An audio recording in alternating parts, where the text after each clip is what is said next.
Assalamualaikum warahmatullahi wabarakatuh. Perkenalkan, nama saya Isra Indriani dengan NIM A1B1220074. Di sini saya akan memaparkan materi tentang mitigasi bencana tsunami. Latar belakang, bencana alam adalah bencana yang diakibatkan oleh peristiwa atau serangkaian peristiwa yang disebabkan oleh alam yang tidak dapat dihindari, diantaranya berupa peristiwa gempa bumi, gunung meletus, angin topan, banjir, kekeringan, dan tanah longsor yang dapat mengakibatkan timbulnya korban jiwa, kerusakan lingkungan, kerugian harta benda, dan dampak psikologis. Tsunami berasal dari bahasa Jepang yaitu tsu, pelabuhan, dan nami, gelombang. Jadi tsunami berarti pasang laut besar di pelabuhan. Secara singkat, tsunami dapat dideskripsikan sebagai gelombang laut dengan periode panjang yang ditimbulkan oleh suatu gangguan impulsif yang terjadi pada medium laut seperti gempa bumi, erupsi vulkanik, atau longsoran atau Ramli 2010. Berdasarkan Peraturan Pemerintah Republik Indonesia Nomor 21 Tahun 2008 tentang penyelenggaraan penanggulangan bencana, mitigasi adalah serangkaian upaya untuk mengurangi risiko bencana, baik melalui pembangunan fisik maupun penyandaran dan peningkatan kemampuan menghadapi ancaman bencana. Upaya untuk mengurangi risiko bencana baik melalui pembangunan fisik maupun penyandaran dan peningkatan kemampuan menghadapi ancaman bencana. Risiko bencana adalah potensi kerugian yang ditimbulkan akibat bencana pada suatu wilayah dan kurun waktu tertentu yang dapat berupa kematian, luka, sakit, jiwa,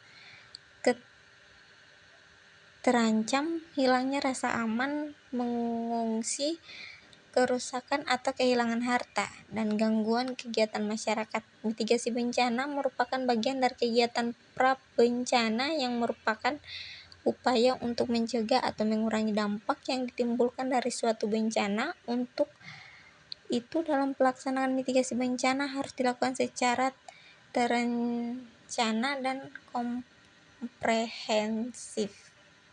Terdapat 4 upaya pendekatan dalam melakukan upaya mitigasi bencana, yaitu pendekatan teknis, manusia, administratif, dan kultural.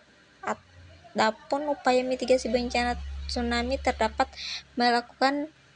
dilakukan berdasarkan 4 pendekatan tersebut adalah pendekatan teknis, pendekatan manusia, pendekatan administratif, pendekatan kultural. Pendekatan teknis. Pendekatan secara teknis dalam mitigasi bencana tsunami mengarah dalam pembuatan sistem rancang teknis pengamanan atau membuat material yang dapat memberikan efek dalam mengurangi dampak terjadinya bencana.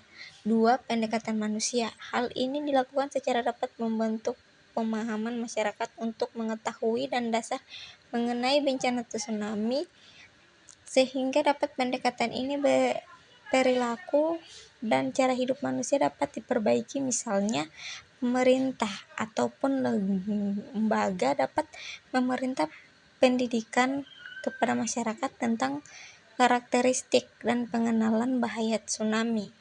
Selain mengenai pengenalan bahaya, masyarakat perlu mengetahui bagaimana memahami cara penyelamatan jika terlihat tanda-tanda tsunami. 3. Pendekatan administratif. Pendekatan ini dilakukan oleh pihak pemerintah ataupun organisasi secara administratif, dapat melakukan manajemen bencana. Hal yang dapat dilakukan misalnya menyusun payung hukum yang efektif dalam mewujudkan upaya mitigasi bencana, seperti penyusunan produk hukum yang mengatur pelaksanaan upaya mitigasi, pembangunan peraturan dan pedoman perencanaan yang pelaksanaannya, pembangunan penahan bencana secara pelaksanaan.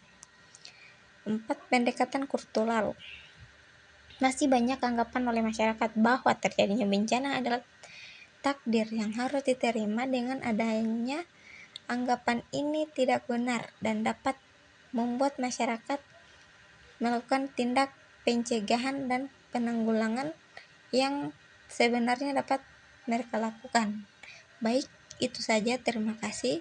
Sekian. Wassalamualaikum warahmatullahi wabarakatuh.